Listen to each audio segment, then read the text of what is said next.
Innal hamdalillah nahmaduhu wa nasta'inuhu wa nastaghfiruh wa na'udzu billahi min syururi anfusina wa min sayyiati a'malina.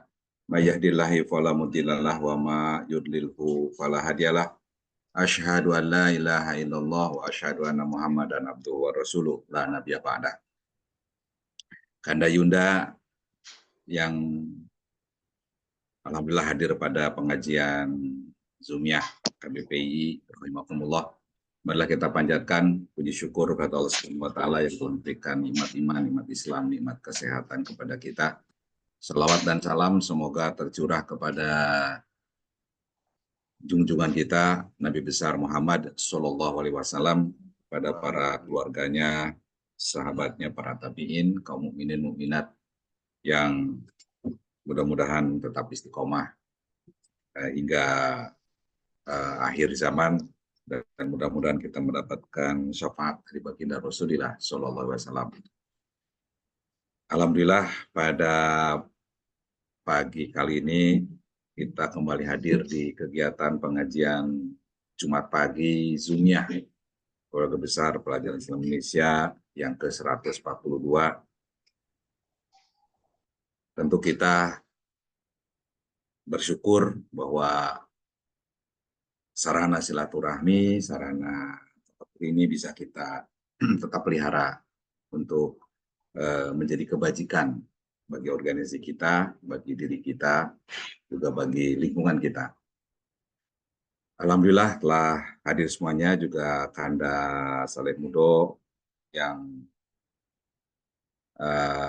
pada pagi ini akan memberikan paparannya tentang topik yang mungkin sebagian dari kita sudah mendengarnya, tapi ini menarik kalau disampaikan oleh pengamat langsung, yang saksi langsung melihat bagaimana di perguruan tinggi di Amerika nampak pemihakannya, tidak hanya dari kelompok Muslim, tapi juga dari berbagai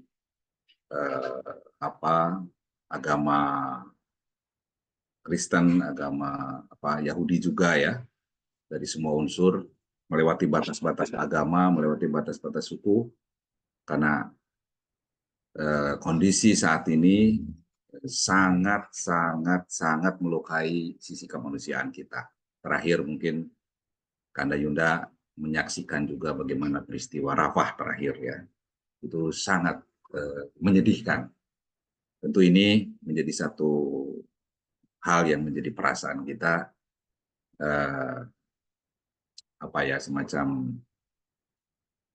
sebagai sesama Muslim ya, di satu sisi sebagai warga dunia, kita sangat berempati, sangat mendoakan ya pada saudara kita peristiwa-peristiwa terakhir di jalur Gaza. Alhamdulillah Bung Saleh ini kita sangat kenal ya, selalu hadir di acara pengajian kita. Beliau sedang menempuh studi PhD di Harvard International University Connecticut, USA. Keluarga besar PI sudah sangat kita kenal. Tentu ini momen penting ya, Bung Saleh bisa hadir menyampaikan sisi perspektif bagaimana terjadinya fenomena mahasiswa dan profesor ya di Amerika yang pro Palestina. Tentu kita sangat menunggu ya informasi terkini ya yang termonitor di Amerika oleh orang yang tinggal di Amerika dan orang keluarga besar PI. Mari kita dengarkan, kita saksikan, kita dengarkan, kita simak ya. Untuk mengawali kegiatan pengajian ini, marilah kita buka dengan membaca basmalah. Bismillahirrahmanirrahim. Selanjutnya kepada Bang Saleh Mude, kita silakan Kang, seperti biasa, nanti 15 menit terakhir ada tanya jawab. Dipersilakan Kang.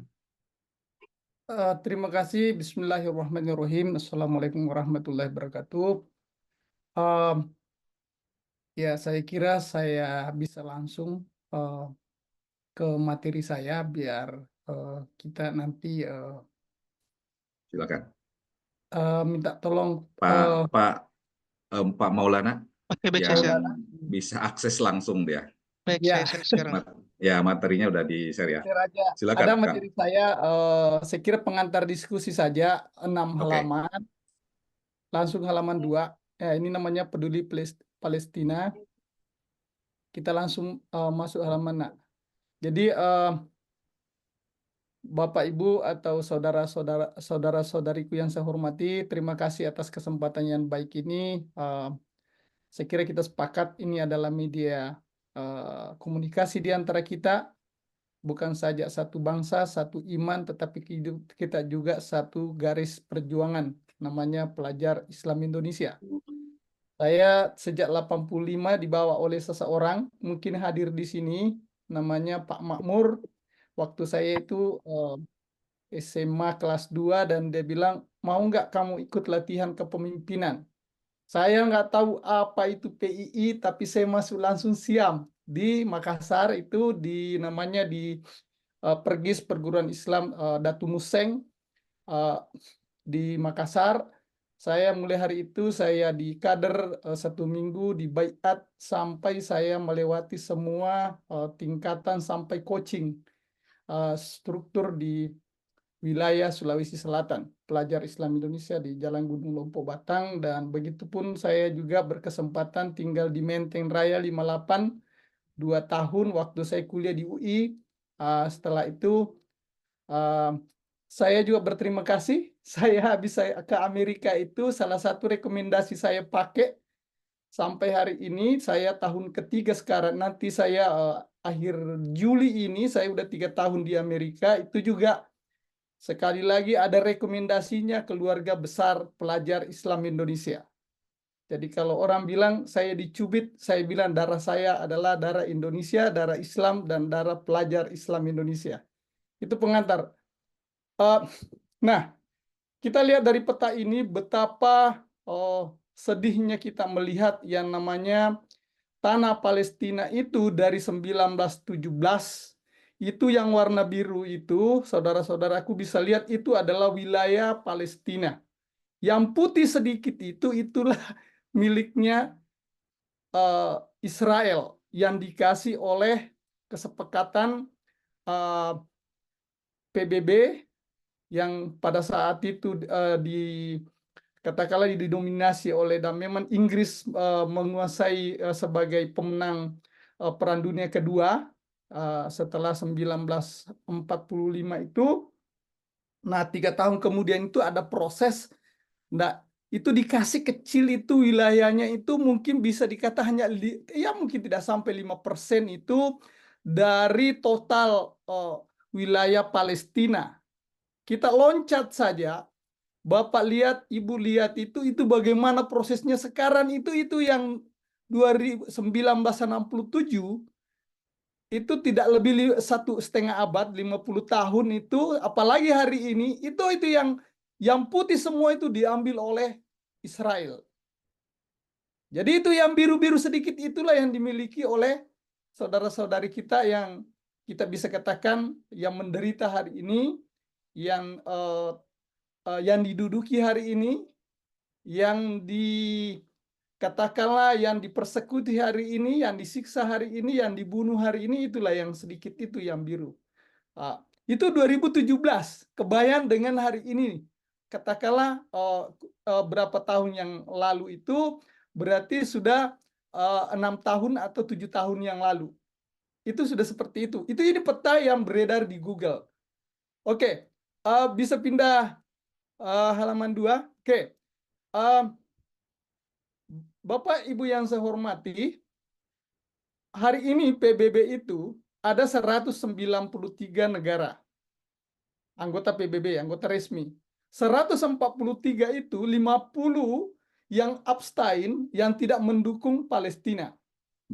Itu pengaruh tadi, nanti pengaruh kita lihat kenapa seperti itu ada pengakuan itu kalau bisa dikatakan secara namanya de jure, secara hukum internasional, tapi de facto-nya kan ya tentu kita tahu semua bahwa saudara-saudara kita di sana menderita. Nah, dari anggota negara G20, dari 20 negara itu 10 itu adalah mendukung, nah termasuk Indonesia. Mendukung atau tidak, pasti dia sudah mengakui bahwa Palestina itu adalah sebuah negara. Nah, yang tidak mengakui, kenapa ketika saya lihat 10 negara itu adalah negara yang memang afiliasinya sekutunya Amerika dengan Inggris. Oke. Nah, berikutnya, dunia hari ini mendukung Palestina itu karena banyak faktor. Kan di situ ada namanya, di situ betul-betul dipertontonkan bagaimana hak asasi manusia itu dipreteli. Bagaimana yang namanya pentingnya kemerdekaan dan kedaulatan sebuah bangsa. Ya, bagaimana di sana di 3 jalur ini yang sangat menderita sekarang ini adalah jalur tepi barat, jalur Yerusalem, dan jalur Gaza.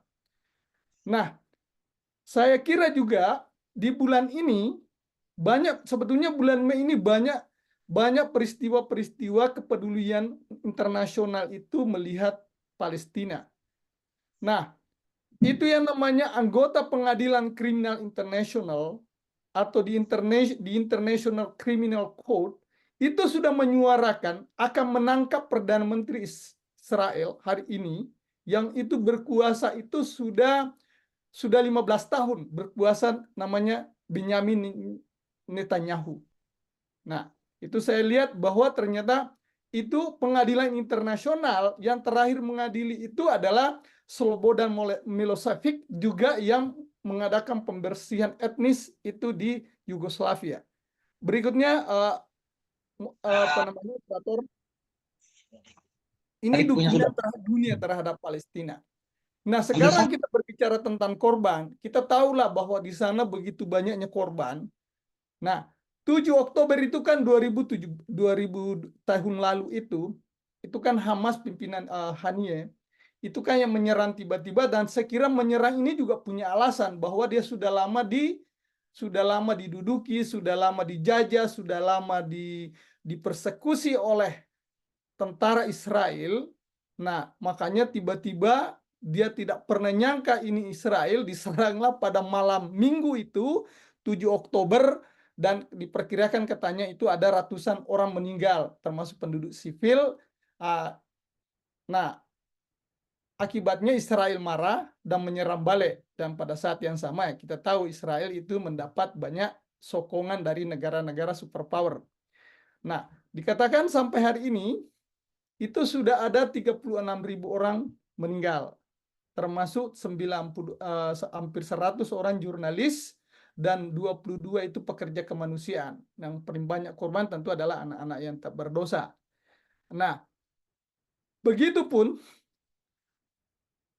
satu di antara itu data menyatakan TV Al Jazeera melaporkan bahwa itu Menteri Keuangan Israel yang juga sekaligus itu sudah mengklaim bahwa dia itu telah menduduki 800 hektar lebih wilayah Palestina yang kita tadi lihat itu. Oke, berikutnya. Nah, saya kira bahwa kalau saya mengecek itu berapa sarjana Amerika yang vokal itu menentang pendudukan, menentang kezalimannya Israel itu dua diantaranya itu ada namanya Noam Chomsky dengan Edward W. Said atau Edward Said.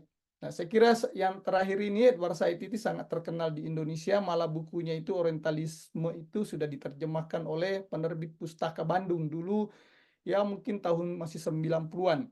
Nah, yang menarik adalah dua-duanya ini, dia dua sahabat ini, walaupun Edward Said itu udah meninggal, malah Edward Said itu adalah kelahiran Yerusalem, dia Kristen, tapi dia itu sangat pro dengan Palestina, dan dia sangat anti dengan kekejaman Israel. Nah, Chomsky dengan Said ada dua sarjana yang mendukung kemerdekaan Palestina, dan tentu mengutuk kekerasan Israel. Nah, dan memang ini Chomsky dia memang anti perang di Amerika itu, misalnya perang Vietnam yang juga bisa dikata bahwa banyak analis perang menyatakan itu sebetulnya Amerika kalah sama karena banyak tentaranya meninggal di Vietnam itu antara 1955 sampai 1975. Nah, Edward Said dia tinggal lama di New York, dia sekolah di sini SMA sampai dia kuliah di University of New York, dan dia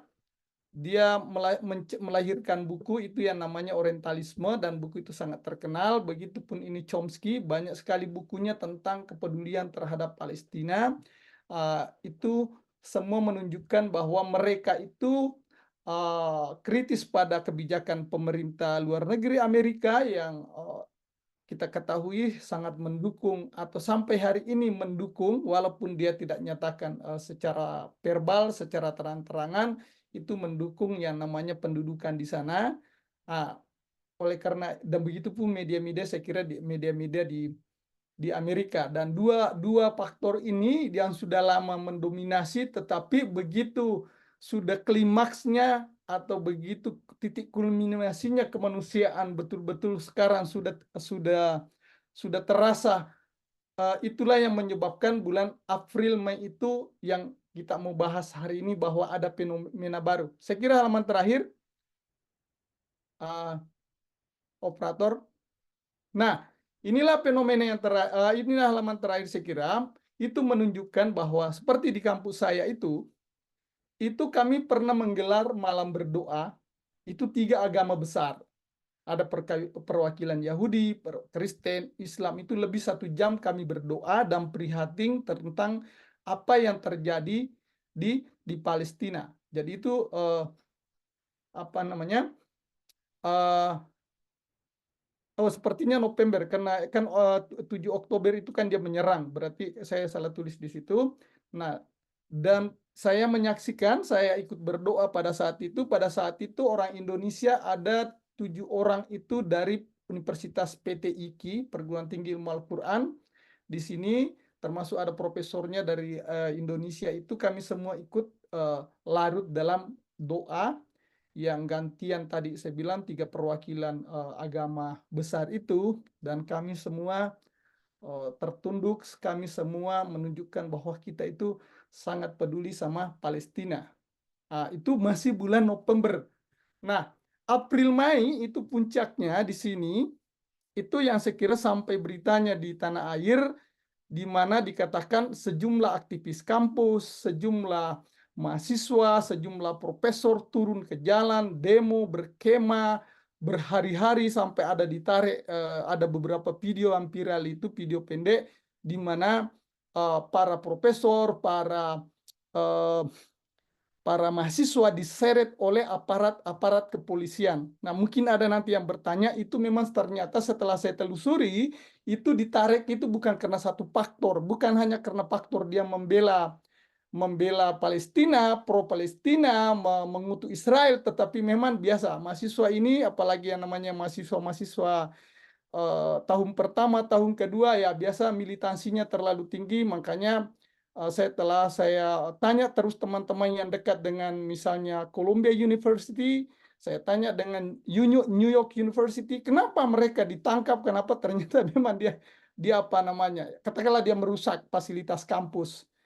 Itu yang kira-kira kalau misalnya mungkin mau nanya. Tetapi bahwa puncaknya itu karena di sini Mei di sini itu adalah musim wisuda, musim liburan, musim berakhirnya namanya spring semester. Nah, disitulah simbol-simbol, dan hampir setiap saat itu ada apa namanya, ada beredar itu, dan saya perhatikan itu karena kebetulan saya antara New York dengan Boston itu, Massachusetts itu dia jadi New York itu sebetulnya mulai dari Washington itu ibu kota itu berjejer itu kurang lebih mungkin ada kurang lebih 10 state, kalau di Indonesia 10 provinsi, itu sampai yang namanya Universitas Harvard Nah, itu memang didominasi oleh universitas-universitas yang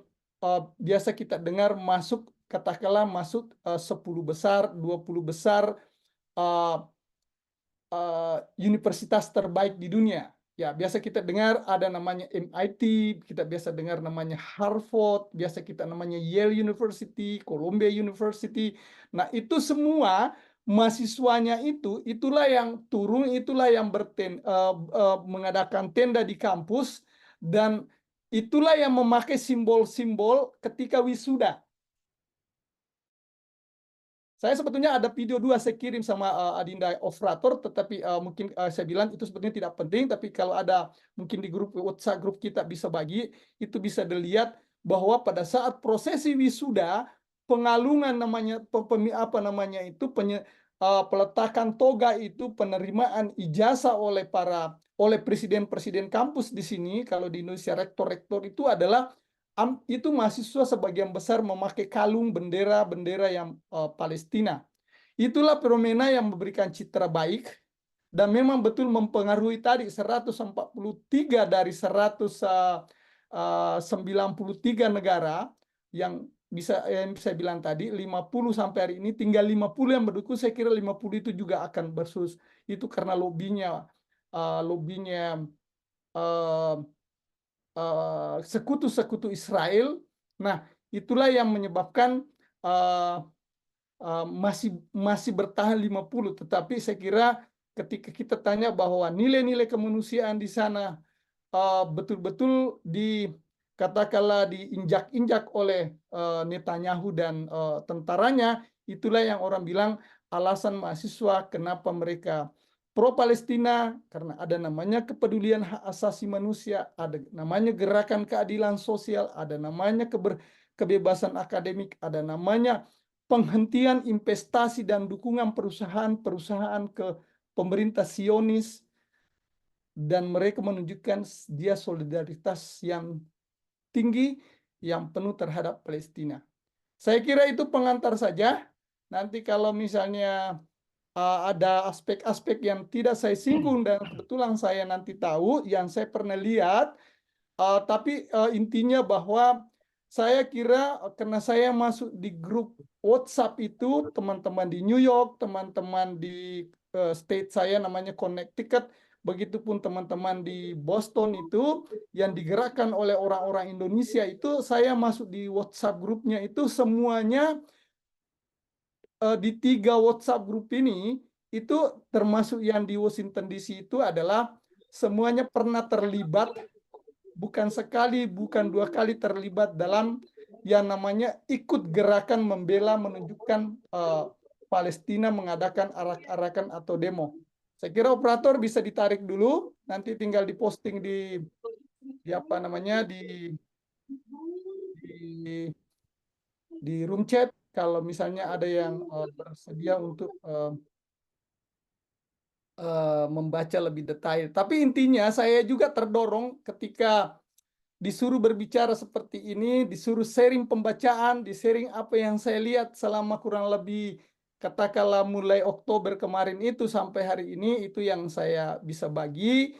Saya juga baca, tentu lebih persiapkan diri sebagai sekali lagi sebagai kader, bahwa uh, membagikan ilmu itu adalah bagian daripada sedekah kalau kita belum bisa bersedekah dalam bentuk materi. Saya kira itu Pak Sekjen, Pak Siap. Kang Asep, kalau misalnya ada pembahasan lebih lanjut, sekali lagi tentu kalau saya tahu saya akan sharing hasil bacaan saya. Terima kasih. Baik. Terima kasih, Bung Saleh. Mungkin beberapa hal yang tadi disampaikan, banyak di antara kita yang merespon ya. Ini sudah ada resen, tapi sebelum masuk ke situ kan poinnya adalah ada hal yang berbeda antara kebijakan pemerintahnya dengan warganya. Dan katakan tadi kita melihat bahwa motif utamanya sebetulnya lebih kepada solidaritas sebagai warga dunia ya terhadap isu HAM dan lain-lain. Dan kita tahu juga bahwa gerakan di Amerika ini memicu gerakan lain di Eropa juga kan, Bang Soleh ya.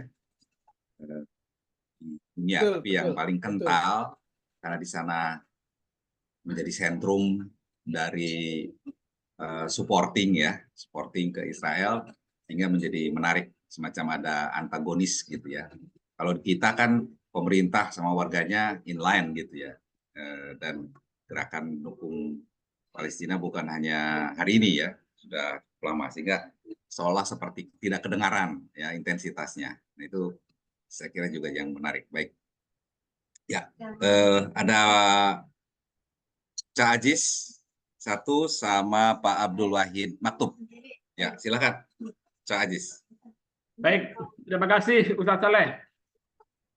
Perkenalkan, saya Aziz Muslim dari Depok.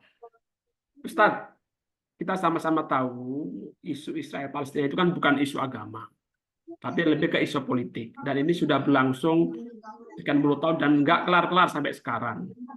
Semua dunia sudah mengecam. Bahkan Amerika pun rakyatnya juga sudah mengecam. Tapi kemudian isu ini juga nggak akan berhenti. Artinya apa? Israel tetap aja keras kepala, aksi genosida dan sebagainya itu. Sejauh mana sih sebenarnya gerakan-gerakan protes orang Amerika sendiri itu bisa menghentikan, bisa menyadarkan para petinggi-petinggi politik di Amerika untuk mendesak menghentikan aksi Israel. Karena ancaman dari Joe Biden terhadap Israel untuk menghentikan juga nggak didengar juga sama Netanyahu. Tetap aja mereka keras kepala jalan terus. Mau di stop senjata nggak mempan juga. Yang berikutnya lagi di sisi lain juga dunia politik negara-negara Islam juga terbelah menghadapi Israel Palestina ini kan. Paling kita cuma melihat yang kelihatan di permukaan membela Palestina kan Iran misalnya. Gitu kan? Sementara negara-negara Islam yang lain mana responnya? Saudi kita sama-sama tahu. Turki bersimpang jalan antara mendukung atau kemudian bersahabat dengan Israel.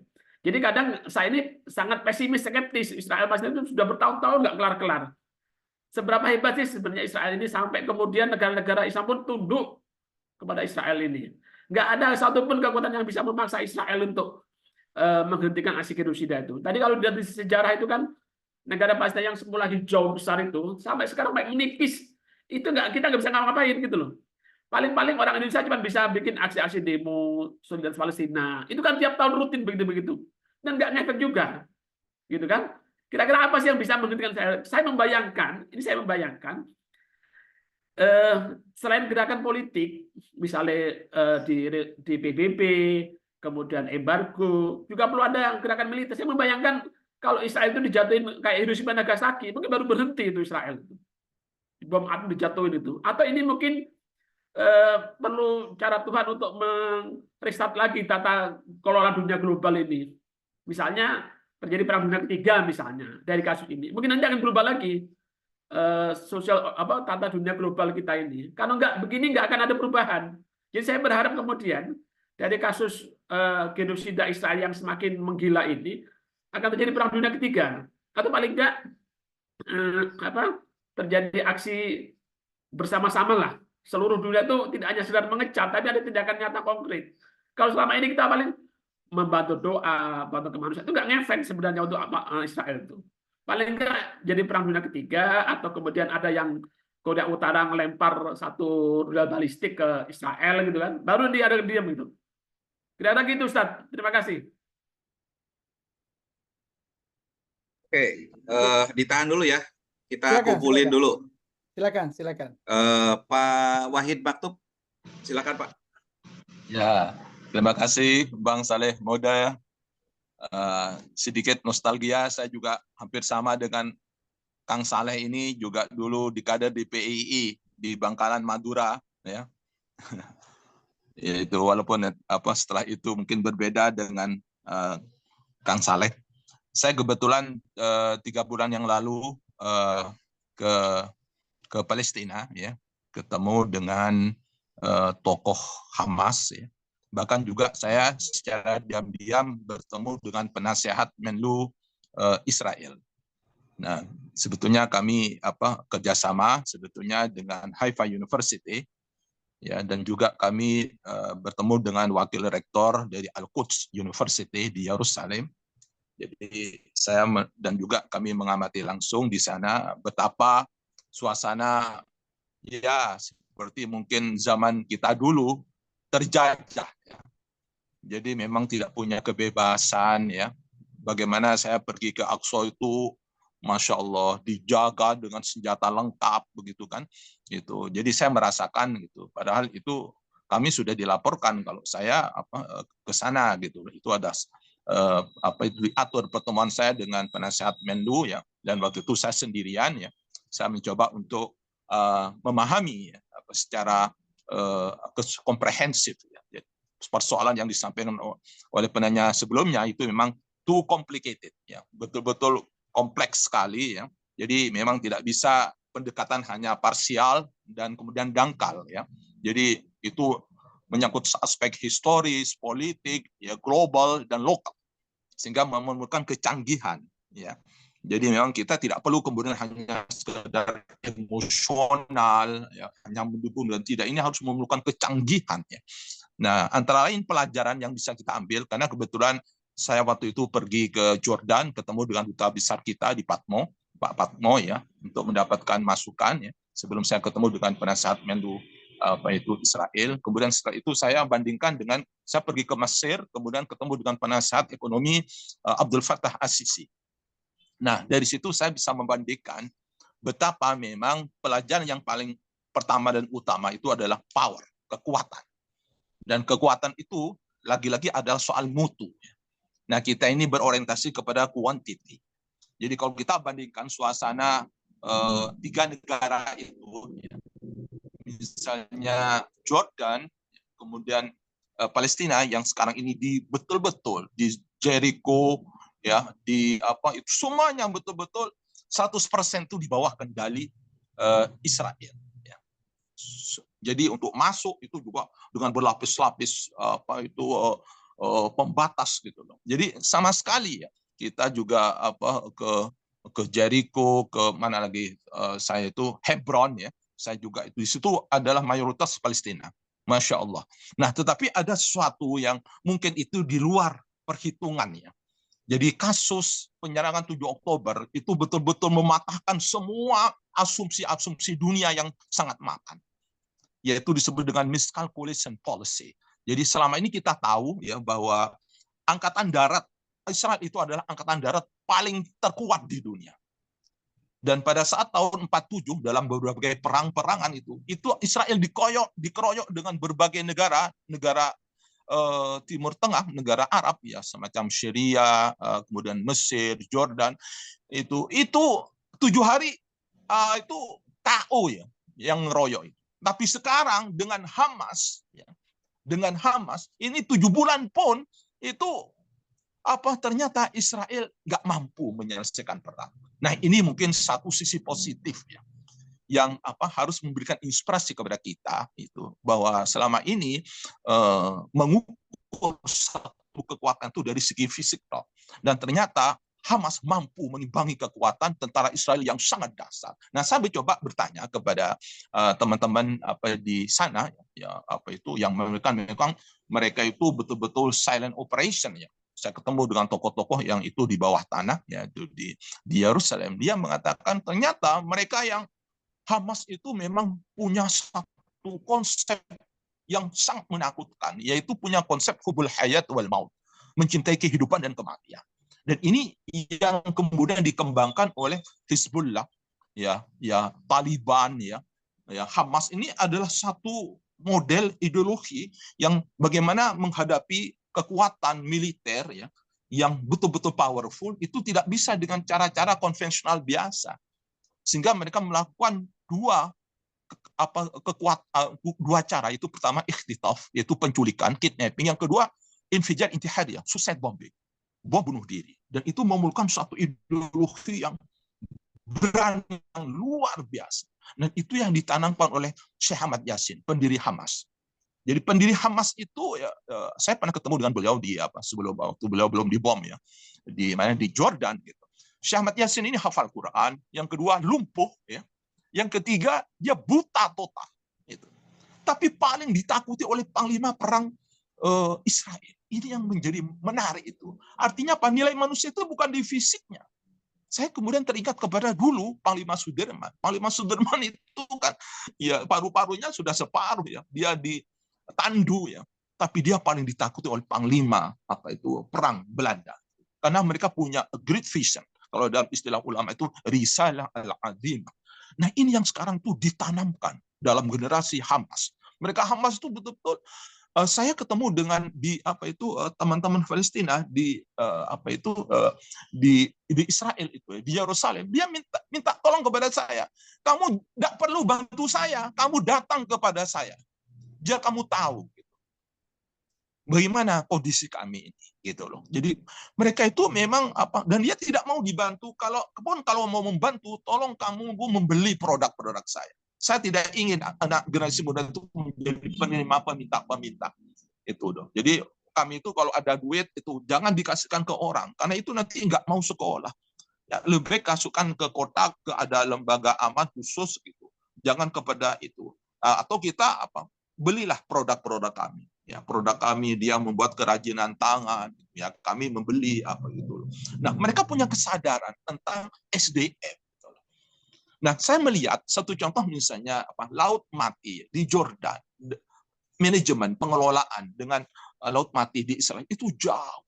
Jadi mereka itu betul-betul memang terus terang saja SDM punya supremasi dan punya superiority, betul-betul serius. Nah, mungkin itu yang menjadi pelajaran kepada kita. Kalau kita ini sekarang ini ingin mengubah, tidak perlu dari luar, kita dari sendiri punya kesadaran. Innallaha la yughayyiru ma biqaumin hatta yughayyiru ma bi anfusihim. Ini yang harus disadarkan dulu. Jangan kita kemudian selalu playing victim. Orang tidak mau dia mengatakan, wah itu biasa, itu korban itu biasa.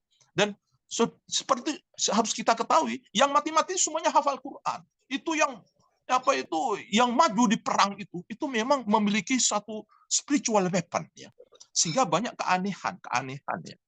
Nah, ini yang kemudian menjadi pelajaran kepada kita ke depan itu ya. Ya artinya terus bagaimana dengan segala cara secara physical war ya mungkin kalah lah itu ya. Walaupun itu masih imbang ya. Tapi secara metaphysical war itu Hamas itu menang gitu ya. Di mana-mana itu. Dan sekarang ini dengan kegigihan, keberanian itu menginspirasi. Kalau Amerika kemudian tidak konsisten dengan budaya demokrasinya begitu, tapi itu menjadi double standar, maka itu akan membahayakan Amerika sendiri ke depan. Makanya mereka itu tidak mau. Sebetulnya itu bukan pemihakan kepada Palestina, tidak. Itu hanya omong kosong. Tapi itu sebetulnya Amerika sudah mulai terbelah. Mereka itu sudah tidak mulai percaya diri dengan label dia sebagai pelopor demokrasi. Tapi faktanya, justru bukan hanya single standard, tapi double multi standard. Sehingga orang sudah tidak ada trust. Ini yang paling penting. Secara trust Amerika itu mengalami satu decline. Ya. Sudah tidak ada trust dari public international world community.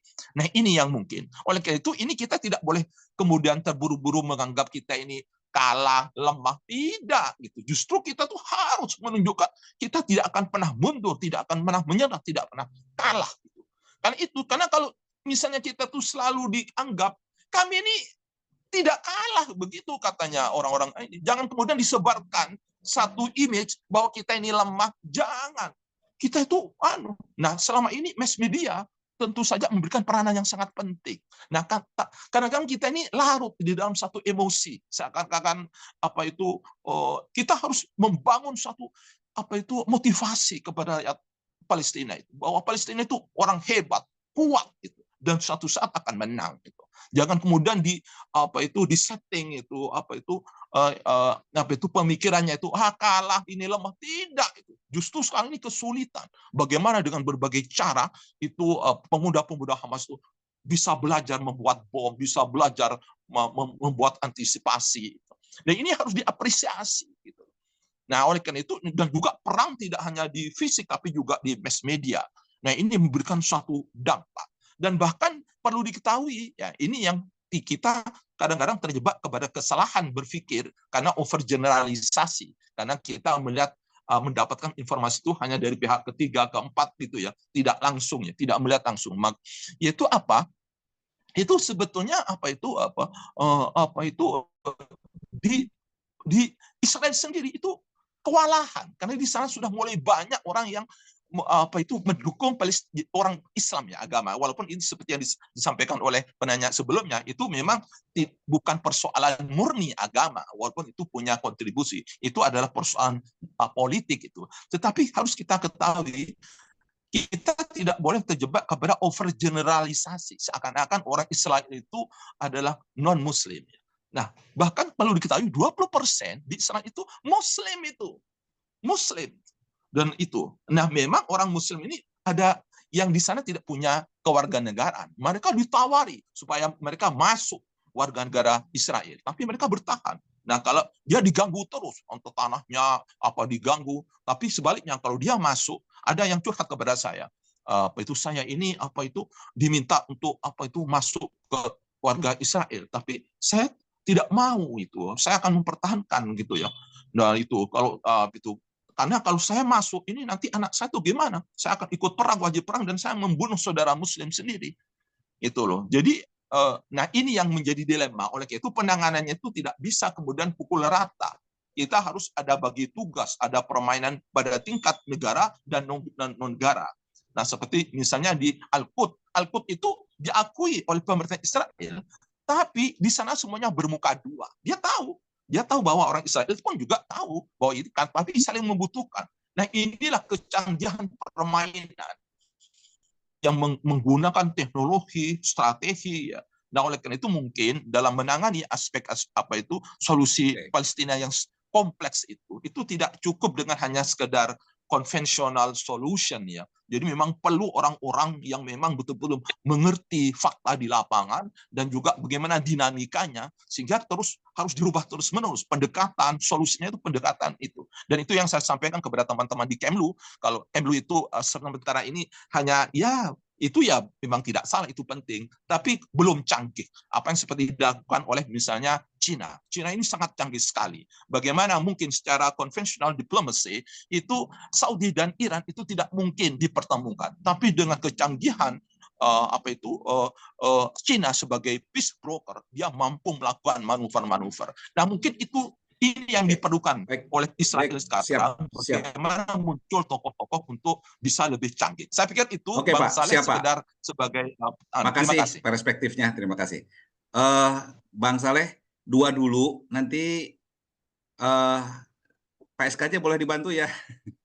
Ya, setelah ini. Saya ini mau menyampaikan dulu nih tadinya. Oh. Ya, silakan Pak Saleh menyampaikan dulu poin, atau Pak SKJ mau nanya, tapi langsung di-handle ya. Oh iya, oke. Makasih ya. Silakan. Makasih. Saya tadinya mau bagian dari yang berpartisipasi sharing, tapi ada tugas, nanti mungkin saya sharing dulu sebentar, setelah itu nanti saya mengambil tugas dari Pak Asep. Baik, terima kasih ini atas pencerahan dan kita semua rupanya concern. Tentu saja diskusi pengajian pagi ini bukan bagian dari untuk memberikan solusi, tetapi bagaimana membangun empati, ya, empati terhadap saudara-saudara kita di Palestina yang saat ini sedang habis-habisan digempur oleh Israel. Saya ingin menyampaikan ada dua hal. Yang pertama dari sisi historis, yang kedua dari sisi opini yang berkembang di dunia internasional dan kita semua. Dari sisi historis, Indonesia adalah satu negara yang sangat konsisten membela Palestina. Ya, bahkan kalau kita pernah mendengar lahirnya Genepo, ya, Genepo itu adalah yang akhirnya dibangun juga Senayan, itu karena Bung Karno sangat menolak tim Israel. Nah, jadi pada satu pertandingan Piala Dunia, Israel melenggang kangkung masuk ke dalam percaturan Piala Dunia karena lawan-lawannya itu tidak mau bertanding dengan Israel. Pertama Turki ya, ketika Turki kalau bertanding dengan Israel itu dia harus jadi tuan rumah.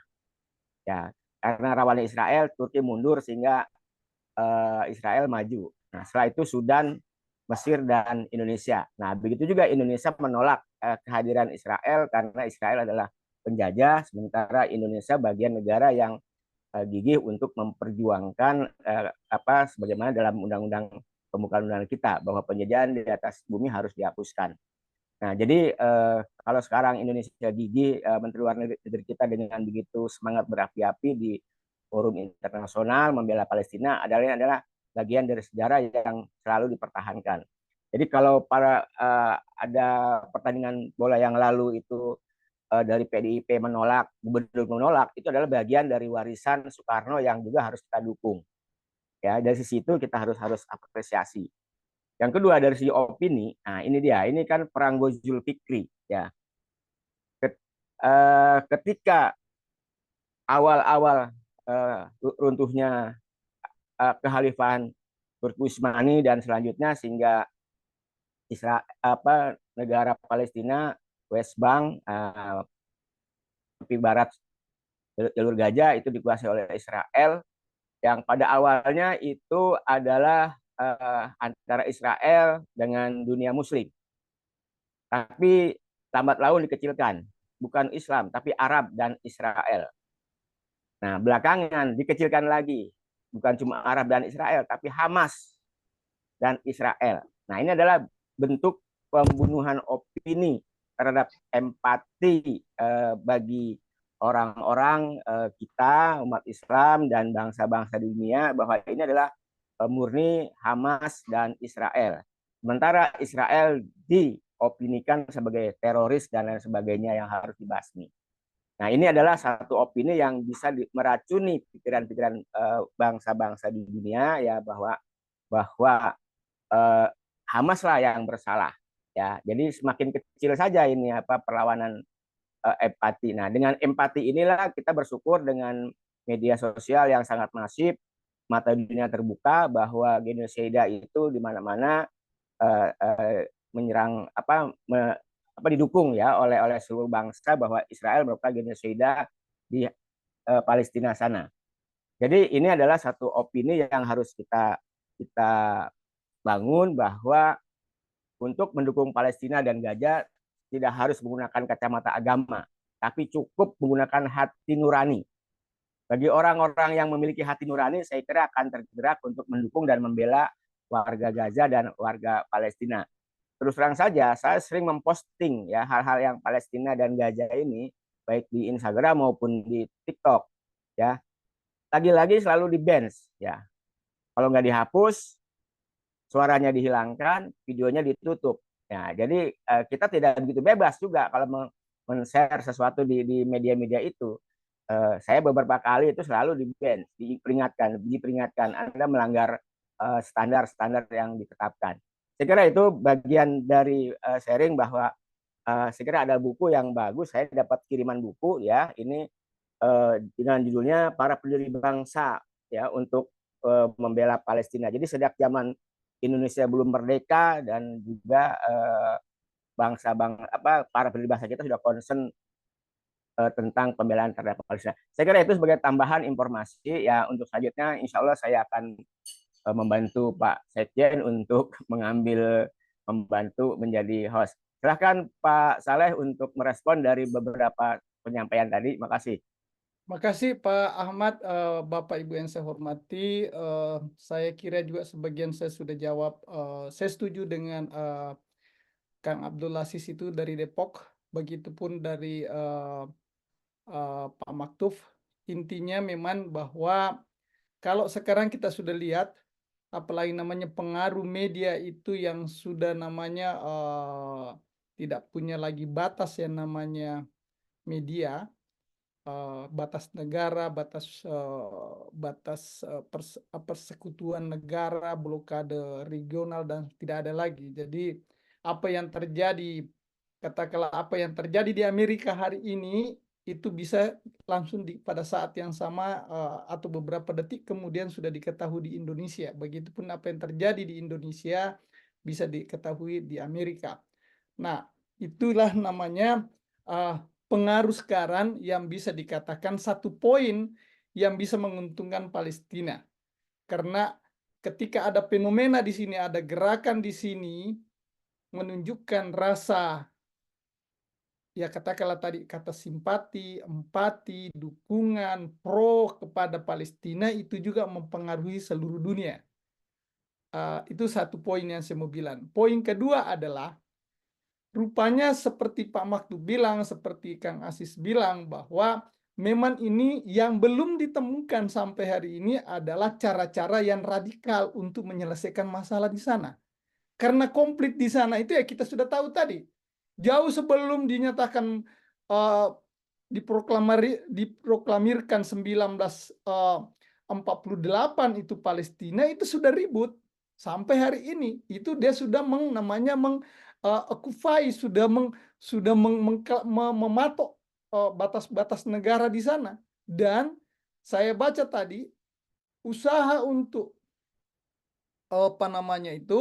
tentara Palestina atau usaha pemerintah Palestina untuk meraih wilayah di sana itu jauh dari sesuai melanggar batas-batas yang ditentukan oleh kesepakatan PBB, bahwa Anda batasnya di sini dikasih. Sudah melewati batas-batas itu, dan pertanyaannya memang kenapa PBB tidak menindak, kira-kira seperti itu kan. Nah, jadi sekali lagi seperti Noam Chomsky itu, ataukah misalnya ada lagi satu sekarang dia di Inggris itu namanya Ilan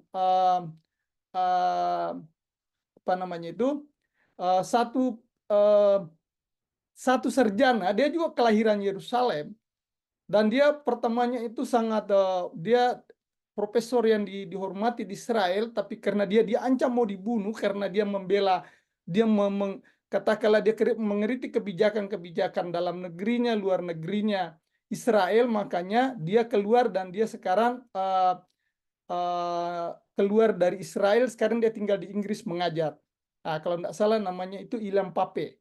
Nah, sama dengan malah dia menulis itu Ilan itu dengan si Chomsky itu menulis buku yang namanya pembelaan terhadap Palestina, dan dia juga menulis bahwa di situ terjadi skala namanya cleaning etnik, pembersihan etnik, dan sekali lagi dua-duanya memang menyerangkan bahwa perlu ada tekanan internasional.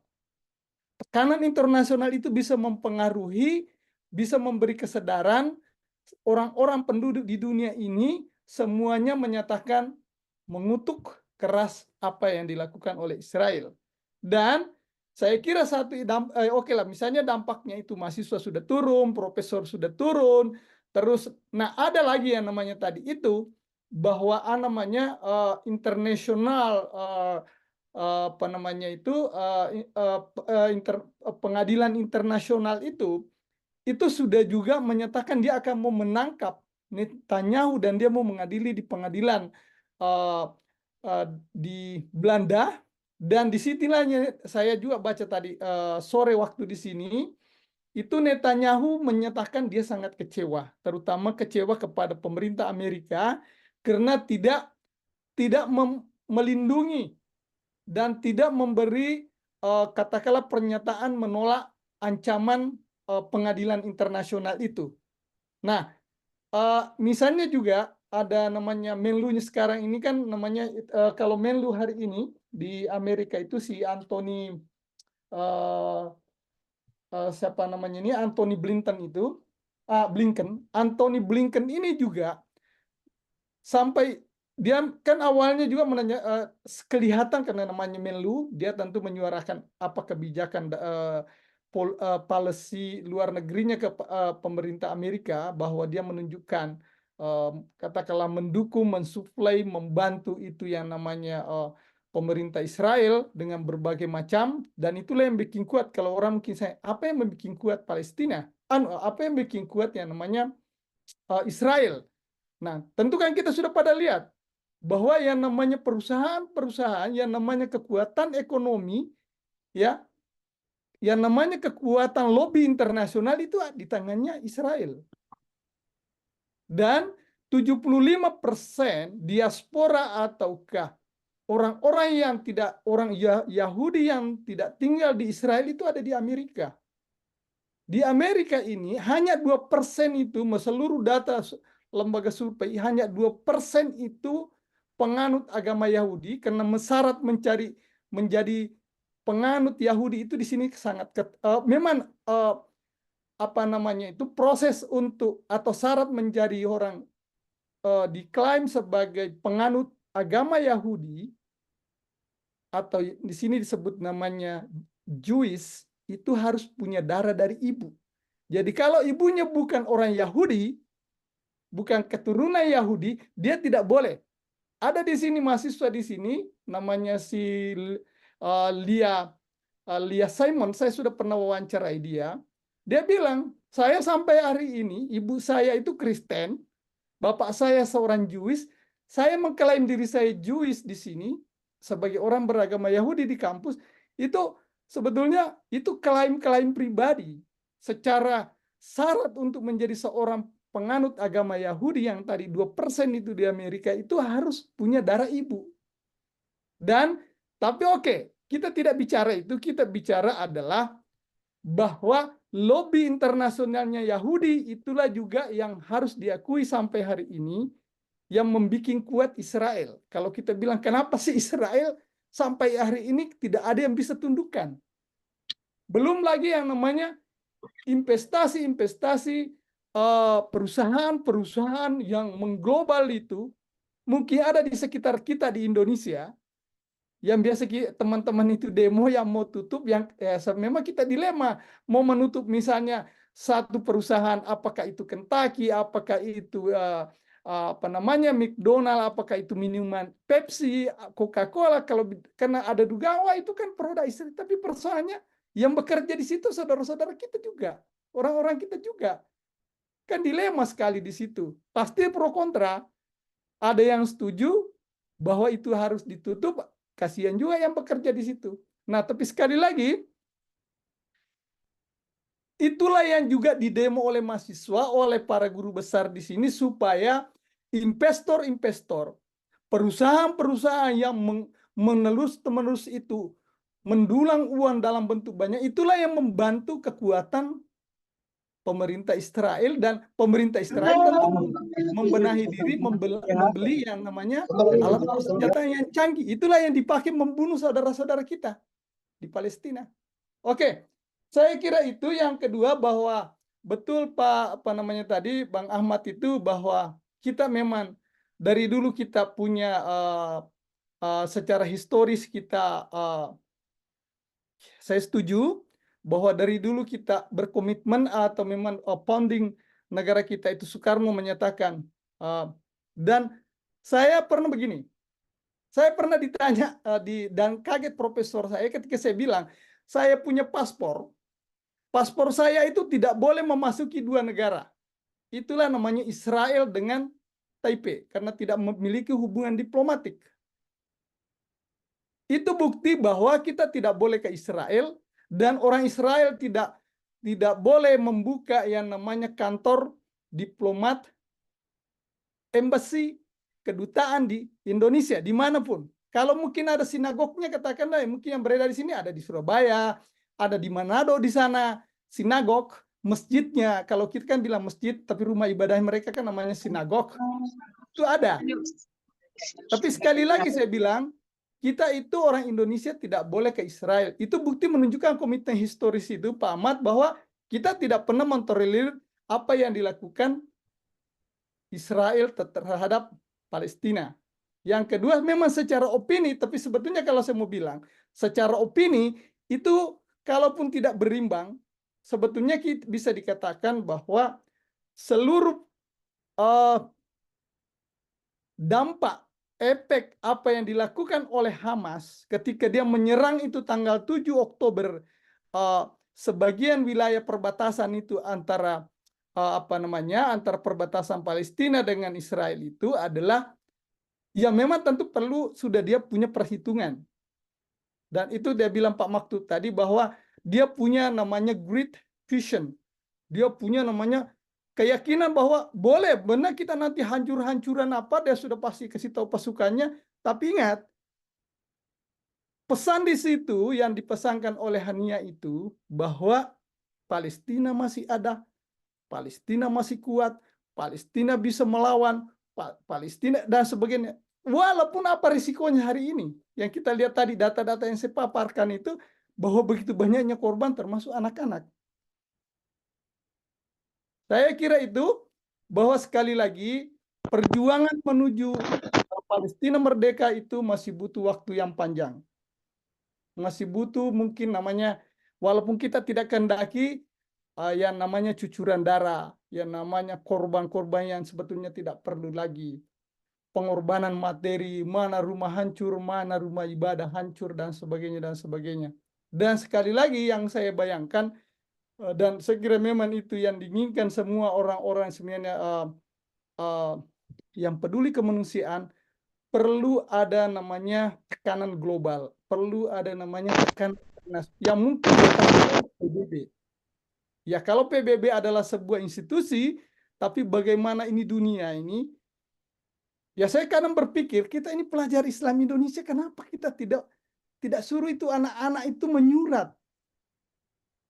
Ya mungkin saya tahu ada nggak pengurus PBB di sini menyurat ke PBB. Bayangin kalau seluruh anak-anak SD atau seluruh ketua OSIS seluruh Indonesia itu menyurat ke PBB menyatakan lindungi, jangan menyatakan lindungi Islam, karena di sana juga Islam di sana cuma berapa persen di apa namanya, tidak 100% Muslim itu di Palestina. Saya sudah punya buka datanya semua. Betul bahwa kita mayoritas.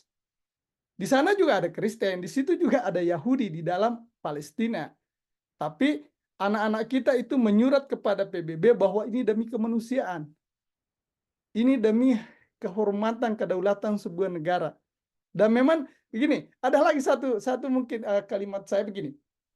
Pernah di kelas saya, ada teman saya itu berani bertanya kepada profesor saya bahwa karena kita juga disuruh semua berpendapat setelah itu tadi, setelah 7 Oktober. Ada yang bertanya begini kepada profesor saya.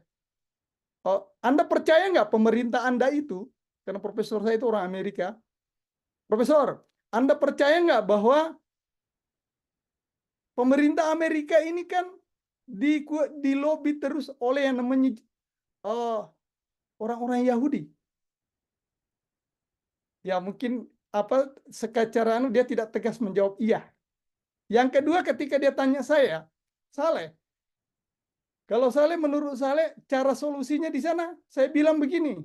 Tapi itu pun saya baca mungkin di grup karena kita pernah punya grup di PI itu, saya baca di situ salah satu cara revolusioner juga untuk mendamaikan di sana, yaitu tadi yang diharapkan seperti Ilham Pape dengan Chomsky itu, dua negara ini dibubarkan atau disatukan, dilebur menjadi satu negara tapi dua bangsa. Profesor saya dia bilang itu tidak gampang, Saleh. Ya, sekali lagi, saya kira sebetulnya kalau saya mau bilang, harusnya dia belajar cara kita berdamai dengan Aceh, saudara-saudara kita di Aceh kan dulu apa semua orang mungkin bilang, itu tidak mungkin, tapi kan juga mungkin. Karena memang semua diutamakan namanya bahwa ayo kita sepakat, tidak boleh lagi ada remunuci, tidak boleh ada lagi jiwa yang melayang tanpa sia-sia, kira-kira begitu. Saya kira begitu, Bang Ahmad. Silakan kalau masih ada, saya senang. Ini media silaturahmi, kita sudah 1 jam 3 menit. Tidak terasa, silakan. Baik, terima kasih Bung Saleh. Ini kalau di Indonesia Barat kan baru jam 7, tengah jam 8, yang timur jam 9 ya. Kalau Bung Soleh mungkin baru sore deh, baru menjelang Isya kali ya di sana ya. Ya. Baik, baru maghrib di sini, maghrib ya, sahabat sekalian yang akan merespon nih Kak Arfah nih. Mau merespon Kak Arfah? Ini di Manado apa di Makassar apa di Ambon nih? Silakan Kak Arfah. Mic-nya Mic-nya dinyalakan Kak Arfah. Dinyalakan. Di Makassar apa di Ambon nih? Mic-nya. Kayaknya perlu kiamat Ustaz Alamuddin untuk menghentikan agresi Israel itu. Silakan. Sekali-kali itu Korea Utara sama Iran suruh lempar rudal balistik itu. Sudah. Silakan ya, silakan. Kalau Israel berhenti itu. Assalamualaikum warahmatullahi wabarakatuh. Salam PII, tanggang ke gelanggang meski seorang.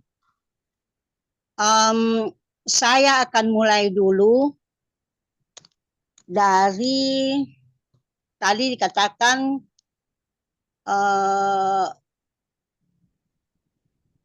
Netanyahu akan diseret ke Mahkamah Internasional di Den Haag, ya, Den Haag. Oke. Tetapi kalau kita mau melihat tarik ke belakang, ya, tarik ke belakang, untuk dinyatakan sebagai suatu negara ada 4. Memiliki wilayah, memiliki penduduk yang tetap. Penduduk itu bisa warga negara asing dan warga negara sendiri. Kemudian memiliki government, pemerintahan. Dan keempat, kalau dulu dalam buku-buku yang dulu kita baca bahwa persyaratan keempat adalah pengakuan. Tapi itu tidak berlaku lagi. Karena menurut Konvensi Montevideo 1933, bahwa yang keempat itu adalah kemampuan, memiliki kemampuan, negara itu memiliki kemampuan untuk melakukan hubungan internasional dengan negara lain, capacity to enter into relation with other state, memiliki kemampuan untuk melakukan hubungan internasional. Makanya Palestina sejak lama sudah ada kedutaannya di Jakarta, di Ponegoro kalau tidak salah ya, di belakang itu sudah ada. Karena Indonesia menganggap bahwa Palestina itu sudah mampu untuk melakukan hubungan internasional dengan Indonesia. Nah, kita kembali ke tahun 2012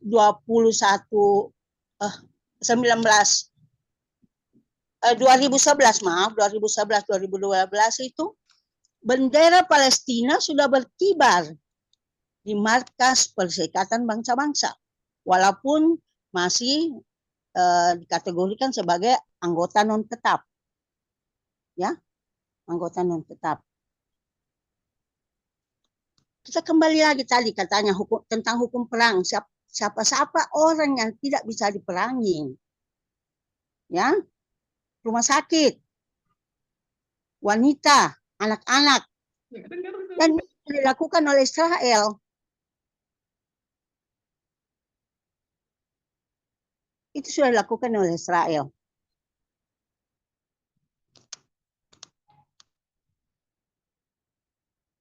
Dari sekitar 198 negara anggota Perserikatan Bangsa-Bangsa, ya, sekitar 198, 148 setuju Palestina sebagai suatu negara. 9 negara tidak setuju, termasuk Israel dan Amerika. Dan yang sisanya abstain. Sekitar 140-an negara setuju Israel sebagai suatu negara.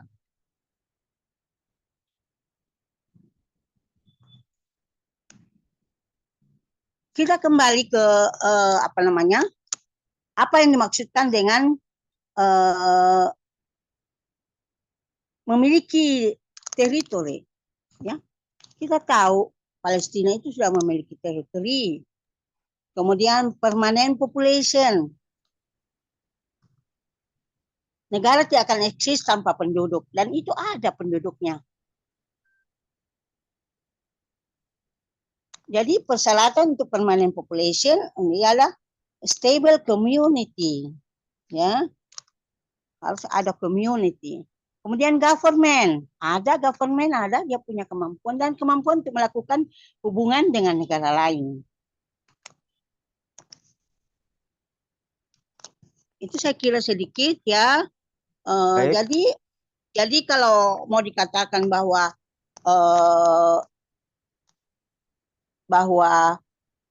apa namanya, Israel, memang Israel di Palestina itu tidak semua. Saya sempat penelitian ketika bercerita tentang pengungsi, dan saya dapatkan bahwa di gereja-gereja di Palestina itu, di situ ada mereka memberi buka puasa untuk orang-orang Palestina yang berpuasa. Jadi yang punya masalah di sini sebenarnya pemerintah, bukan penduduk.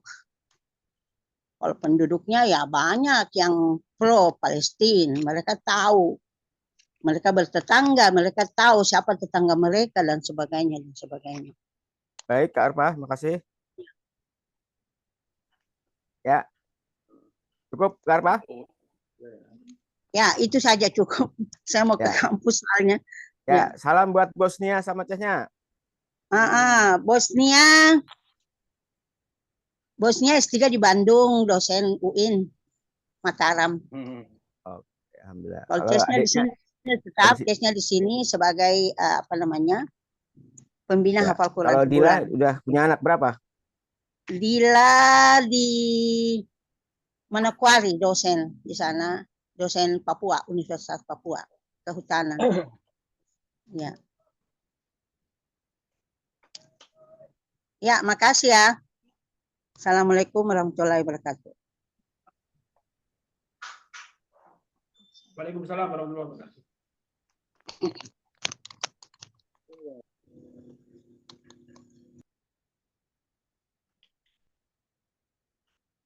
Udah dibuka. Tapi ini yang videonya.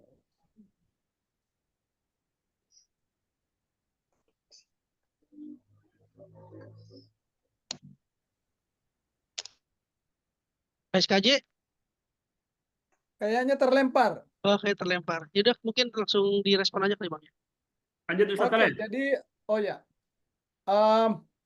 saya kira benar yang disampaikan oleh Kak Arfa tadi, istrinya Kak Mansur Semak, bahwa secara de jure, ya, secara hukum itu Palestina eksis. Dan juga saya bilang tadi bahwa salah satu dampak dari keberanian Hamas, walaupun sekali lagi Hamas itu hanya satu paksi di dalam di dalam negara Palestina, itu hanya satu, saya katakanlah satu organisasi, itu punya keberanian dan itulah yang menyebabkan peperangan di sana berlanjut. Dampaknya kalau bisa dikatakan dampak positifnya itu dia menunjukkan bahwa Palestina ada. Seperti tadi syarat-syarat sebuah negara memang bahwa yaitu tadi saya sudah menyatakan dari 20 negara G20 itu 10 itu sudah mengakui, sudah lama mengakui bahwa Palestina itu ada sebuah negara berdaulat. Cuma saya tidak tahu apakah 10 itu juga memiliki namanya hubungan diplomatik seperti kita, yang kalau Kak Arfa tadi bahwa itu ada di katakanlah di jalan di Penegoro, kantor kedutaannya Palestina. Dan tapi sekali lagi bahwa harus diakui, saudara, siapapun itu tentu bukan saja orang Islam yang ada di Palestina, terutama di jalur Gaza, itu sampai hari ini dia mungkin sangat akrab dengan yang namanya bunyi-bunyi senapan, bunyi-bunyi bom, itu yang setiap siang malam dia lihat. Nah, itu yang menurut saya bilang kadang ada saya baca itu mengajak kita bersyukur, kita bisa tidur nyenyak. Katakanlah di Indonesia atau saya di sini, kita bisa tidur nyenyak, kita tidak mendengarkan bahwa sebentar ada lagi bom, sebentar ada lagi letupan senjata, sebentar ada lagi sirine yang berbunyi, sebentar ada lagi gedung dibakar, gedung dirusak, gedung diapa. Itu kita bisa membayangkan nggak seperti itu kalau ada di sekitar kita, dan mudah-mudahan tidak pernah kita melihat seperti itu. Itulah yang dialami oleh saudara-saudara kita di tepi barat dengan jalur Gaza. Oke, pada intinya saya kira di pikiran saya itu kalau mau mencari solusi, orang-orang jebolan-jebolannya pelajar Islam Indonesia itu kita adalah ada kata pelajar, berarti kita ini sebetulnya adalah scholars, ya, kita adalah semua orang-orang yang dekat dengan memakai yang namanya sumber yang dikasih Allah namanya akal. Tentu ketika kita berkumpul berpikir tentu membuahkan sebuah yang namanya pemikiran-pemikiran bahwa ya mungkin di antara kita atau mungkin dia di kalangan kita melahirkan sebuah katakanlah solusi, apakah itu mungkin disampaikan kepada pemerintah Indonesia, apakah itu langsung dikirim ke PBB. Sekarang bisa aja di pikiran saya tadi itu, ini kalau apa namanya PBPI melakukan sebuah gerakan revolusioner, mengajak seluruh pelajar seluruh Indonesia, seluruh ketua OSIS mengirim semua surat ke PBB, ya persoalan seperti apa nanti dampaknya itu nanti kita lihat.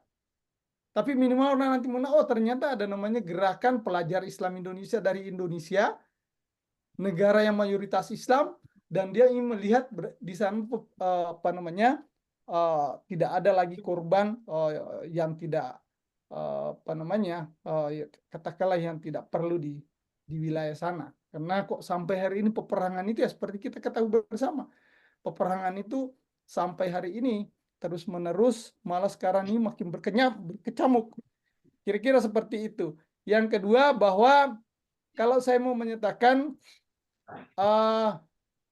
harus selalu diakui dan itu susah dihindari begitu kuatnya yang namanya pemerintahan Zionis. Pemerintahan Israel hari ini dikuasai oleh 3 partai itu dan semuanya itu yang didominasi itu tadi yang namanya partai sosialis atau sosialis liberal yang mengklaim dirinya semua adalah Zionis, adalah memang orang-orang yang memperjuangkan negaranya, yang memang melihat negaranya besar, terlepas bahwa dia mengambil, mencaplok, menduduki, membunuh saudara-saudara tetangganya, seperti itulah yang terjadi. Dan itu di bawah pimpinan seorang namanya Benjamin Netanyahu yang memang berkuasa sampai hari ini saja, itu pun periode kedua, sebelumnya itu dia sudah berkuasa 3 tahun, karena di sana setiap 3 tahun dipilih lagi yang namanya apa namanya diadakan lagi pemilu. Dan ingat juga, saya juga mau bilang bahwa kenapa Zionis terus menang, karena jualan politik untuk merebut memperkuat Israel di sana domestiknya itu tadi memang dipakai oleh katakanlah partai liquidnya Netanyahu dan koalisinya dengan sekutunya, bahwa kita jual ini, hei rakyat dukunglah kami akan mencaplok semua itu wilayah yang diduduki oleh tetangga kita yang namanya Palestina.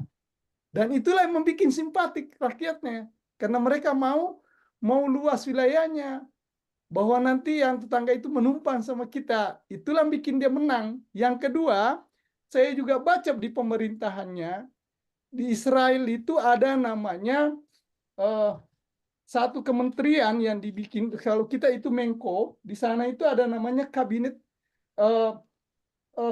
keamanan. Itu ada 8 kementerian. Kabinet, ya saya bilang, saya membayangkan Menko Polhukam mungkin kalau di Indonesia. Nah, Menteri Keamanan ini memang betul-betul merancang bagaimana menjaga keamanan luar negeri dan dalam negeri mereka. Dan ini belum lagi gerakan yang namanya intelijennya yang salah satu dugaan itu, walaupun saya bilang kita masih seperti saya harus mencari apa betul terlibat sehingga ada sabotase helikopternya Presiden Iran yang dikatakan bahwa itu ada diduga itu didalangi oleh yang namanya pasukan intelijen Israel namanya Mossad. Di sana itu ada 3 intelijen, tapi Mossad itu yang pertama dan memang dia yang paling tua, dan Mossad itu adalah gerakan intelijen di Israel yang yang dulu itu sebuah badan kecil itu pada saat baru baru gerakan pendirian Palestina. Dan sekarang ini Mossad itu memang lebih kepada untuk keamanan intelijen Israel untuk luar negeri. Makanya orang biasa kita dulu waktu saya di PI dulu, ini ada Bang Zeful Kasim, kalau kita dicari kata bagaimana itu gerakan Mossad, gerakan yang tidak terdeteksi, gerakan yang begitu canggih, tapi kan kemarin dia juga tidak bisa memprediksi gerakan penyerangan Hamas yang 7 Oktober itu. Dan orang bilang itu adalah kegagalan Mossad. Tapi yang saya mau bilang bahwa di sana itu gerakan Mossad itu gerakan intelijen Israel itu ada 3. Tapi nomor satu itu ada namanya itu tadi namanya Badan Intelijen Mossad.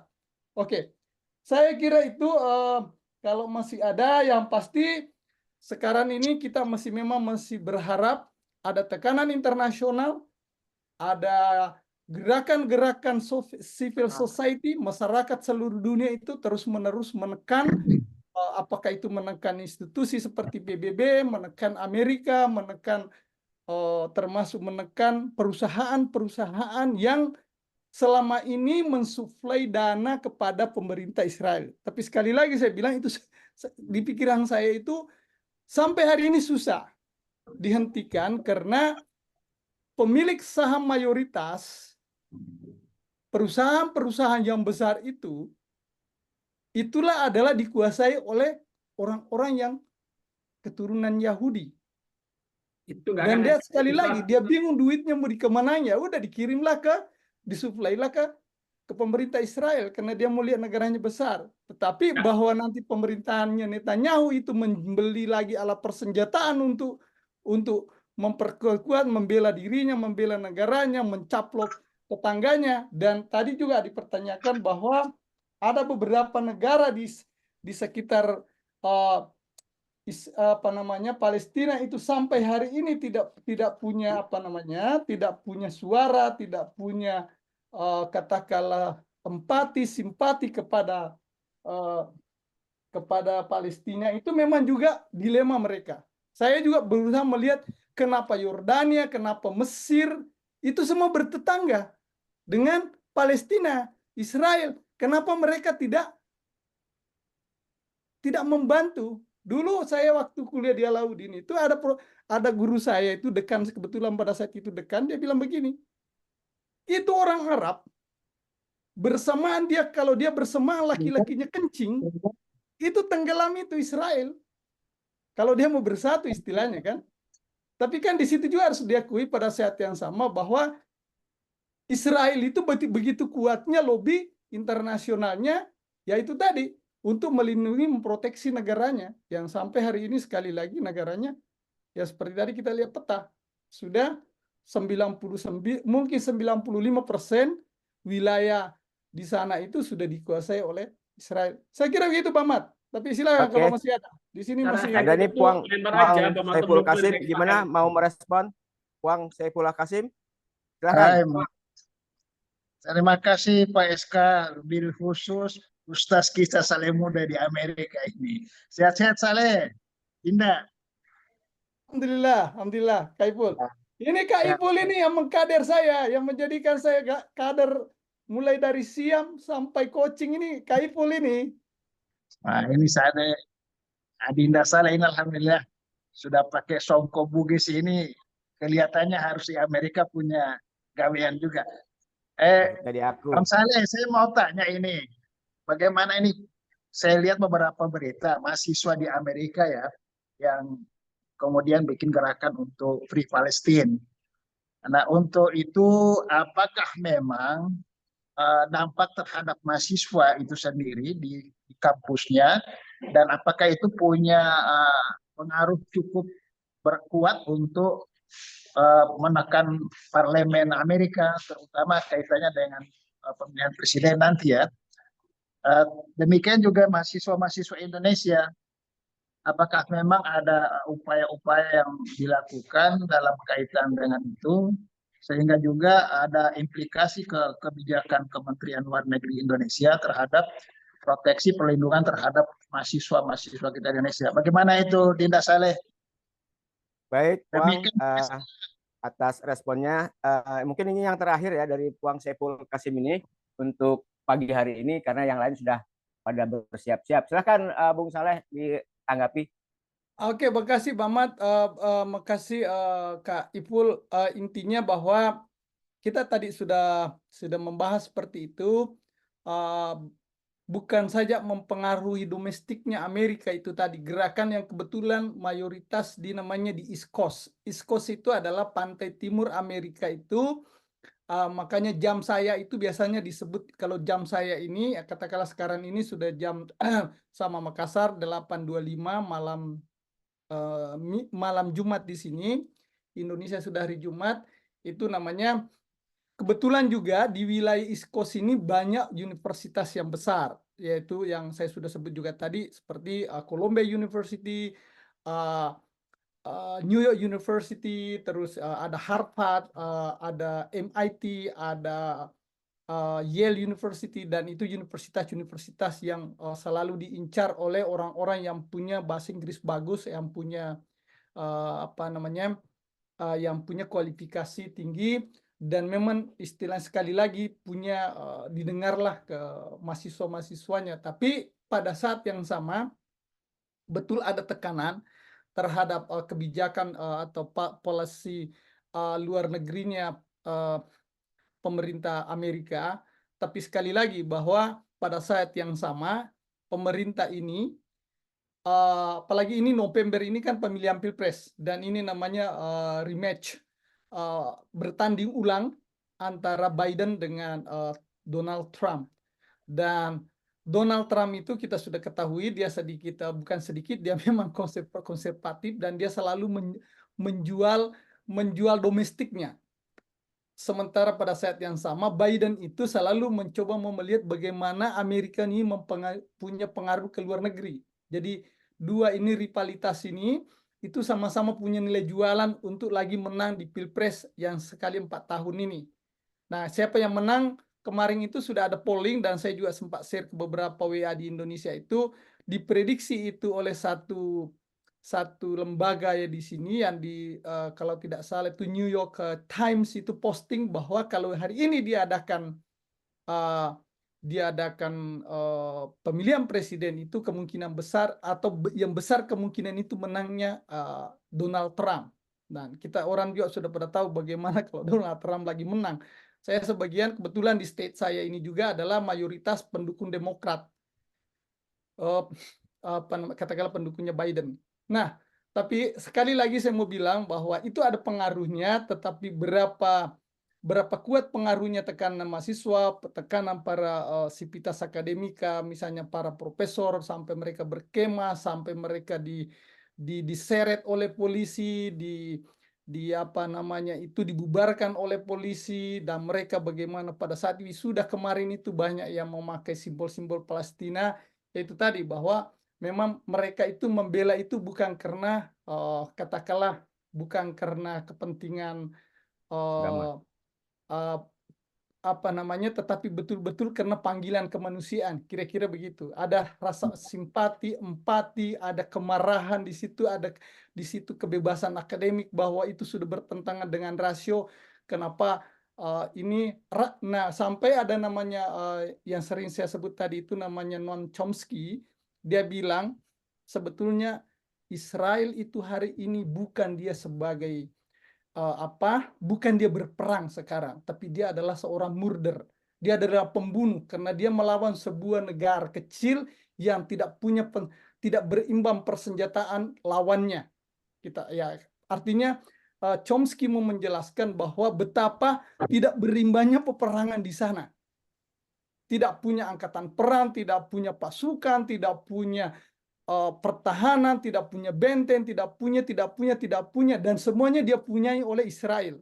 Dan akhirnya ada satu kata dia bilang, Israel hari ini adalah neokolonialis. Dia adalah penjajah baru, kira-kira begitulah yang dia mau bilang Noam Chomsky. Dan dia masih hidup, umurnya 95 tahun.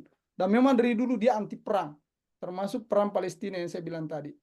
Saya kira itu Bang Ipul, intinya bahwa kita masih melihat ini, mudah-mudahan ada blessing, ada rahmat, supaya di sana itu bisa. Tapi yang kadang juga saya bayangkan mungkin perlu ada tokoh, dan itu diharapkan dunia, ada tokoh dari Indonesia ini yang harus tampil pidato perdamaian di Amerika itu, ataukah dia ke Timur Tengah juga roadshow, berpidato tentang perdamaian, betapa pentingnya sebuah perdamaian seperti yang kita semua lihat, supaya tidak ada lagi darah bercucuran, tidak ada lagi bunyi sanapan, tidak ada lagi bunyi bom, tidak ada lagi anak-anak yang katakanlah terbunuh, tersakiti.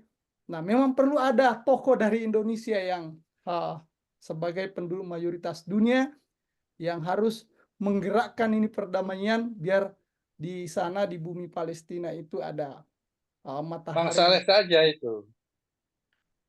Oh, ada Udah, temannya Bang Mas Saleh Joko. saja sudah. Ada temannya Pak Bang Anu di sini, Mak Murjoko, namanya Chris Ya. Komar. Chris Ya, Komar. Nah, dia aktif juga, dia aktif menyuarakan, walaupun dia lebih banyak menyuarakan anti Jokowi dia. Ah, Saleh Mude, dia Ustaz Saleh. mau LDM. baik Saleh. Pak Soleh ya. Kalau menurut saya sebenarnya kurang Kalau agak sudah susah ya baik Bapak dan berharap Ibu tokoh Indonesia sekalian, itu bisa hadir di karena waktu juga damaian bagi Israel Palestina. teman-teman yang Karena sedang posisi politik Indonesia yang itu tidak sudah netral resign, di mohon awal. maaf Sudah pro ya. Palestina tapi anti Israel. Sehingga Untuk agak acara susah kita jadi pada tokoh. pagi hari ini kita akhiri Baca saja kendalanya. dengan membaca hamdalah. Alhamdulillahirrahmanirrahim. Ya, Kalau kita Israel dengan doa kafaratul masjid. Indonesia netral Subhanakallahumma mungkin wa bisa diterima. bihamdika asyhadu an la ilaha illa anta astaghfiruka wa atubu ilaik. Wassalamualaikum warahmatullahi wabarakatuh. Waalaikumsalam. Ya, Assalamualaikum kalau ada yang mau disampaikan di arena yang bebas Terima ini, kasih ya. Bang Saleh, makasih ya. Semuanya Izin yang pamit, hadir, aku Bung mau Soleh. bergerak ke Sama-sama Kang Ya. Asep. siap.